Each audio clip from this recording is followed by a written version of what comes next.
Good morning সবাইকে। আজকে এই ভোরবেলা ওঠার একটা কারণ আছে। আমার কারণটার কিছুই নয়, ভীষণ এক্সাইটেড, আর তার সঙ্গে ইন্ট্রো রেডি করতেও ভুলে যাচ্ছিলাম, এতটাই তাড়াহুড়োর মধ্যে ছিলাম। চলে এসেছি রান্নাঘরে, চাটা করব। সবার চা হয়ে গেলে চাটা খেয়ে প্রথমেই কাজ হচ্ছে পুষ্কুটাকে আমাকে তুলতে হবে, কারণ সে ভোরবেলা উঠতে পারে না, কিন্তু আজকে ভীষণ তাড়া, তার জন্য তাকে তুলতেই হবে। আর তার সঙ্গে তার বাবাকেও, আজকে সানডে, কিন্তু তার বাবাকেও তাকে তুলে আমাকে তাড়া দিতে হবে, কারণ আমরা আজকে বেরোবো একটু। চলো চাটা খাই, চাটা খেয়ে সবাইকে ডাকার ব্যবস্থা করি। তারপরে যদিও আর ক্লিপিং আমার নেওয়া হয়নি, সব রেডি করতে করতে এই যে আমরা বেরিয়ে পড়েছি বাড়িতে। মা বাবাকে টাটা করে ও কাকাকে টাটা করে পুচকু যাচ্ছে বেরু করতে। কোথায় না, তার মামার বাড়ি। মামার বাড়িটা তারপরে একটু সামনে নয়, মামার বাড়ি যেতে হবে সেই বাসে করে হাওড়ায়। চলো লাগেজ প্যাক।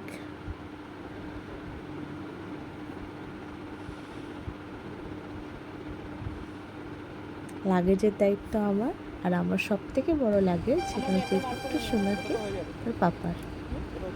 চলো লাগেজটা তুলে দিই বাসের মধ্যে।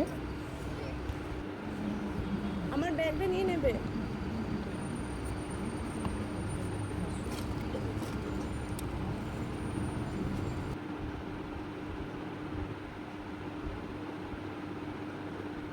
এত বড় লাগেজ নিয়ে বাড়ি যাওয়ার একটি কারণ আছে, এবং মূল্যবান কারণ, সেটা হচ্ছে বেড়াতে যাব। আর বেড়াতে যাওয়াটাও ডিপেন্ড করছে হাওড়া স্টেশন থেকে। সেই জন্যেই আজকে এখান থেকে তাড়াতাড়ি করে দুর্গাপুর থেকে যাব। আর তোমরা ততদিনে দেখেই নিয়েছো, সে বাইরে বেরোতে পারলে তার আর কিছুই চাই না, তার আনন্দ আর ধরে না। আর বাসের প্রত্যেকটা মানুষ এ একবার দেখছে আর ও একবার দেখছে, এ একবার টানতে যায় আর সে একবার টানতে যায়, কিন্তু সে শুধু জিনিসটা কোনটা টেনে শুধু ওর মুখে ভরবে সেটাই ওর চিন্তা।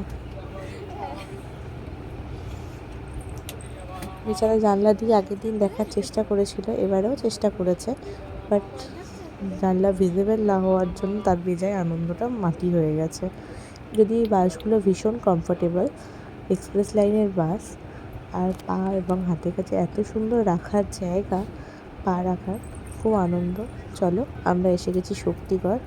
বেচারা, আমি তো নামতে পারিনি, বেচারা ঘুমাচ্ছে আমার কোলের মধ্যে, ওর বাবা গেছে।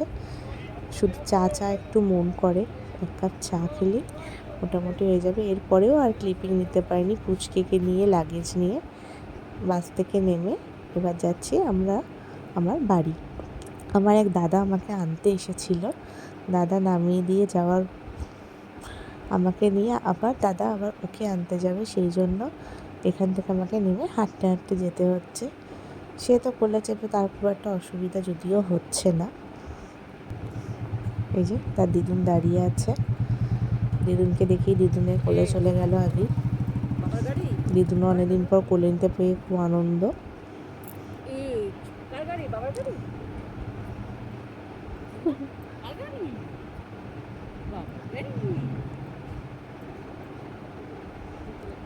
বেচারার ঘুমও এসেছে, খিদেও পেয়েছে।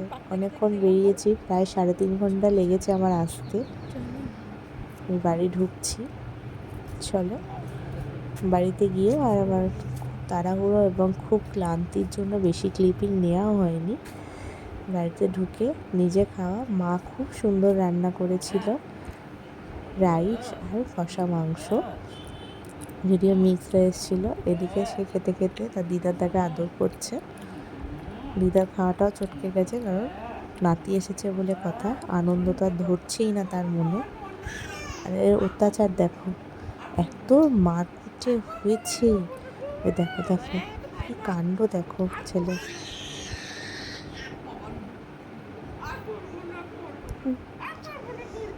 ওটাই ওর আদর করার নিয়ম, চুল টেনে বালে হামি খাওয়া। এখানে যেহেতু দিদার কোলের মধ্যে দাঁড় করিয়ে রেখেছে, চুলের যে হামিটা মুখের জায়গায় চুলই খাচ্ছে।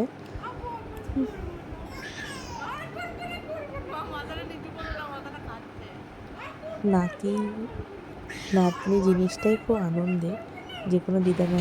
তোমরা জানিও তোমাদের ব্লগটা কেমন। খুব তাড়াতাড়ি ফিরছি আবার নতুন ব্লগ নিয়ে। টাটা।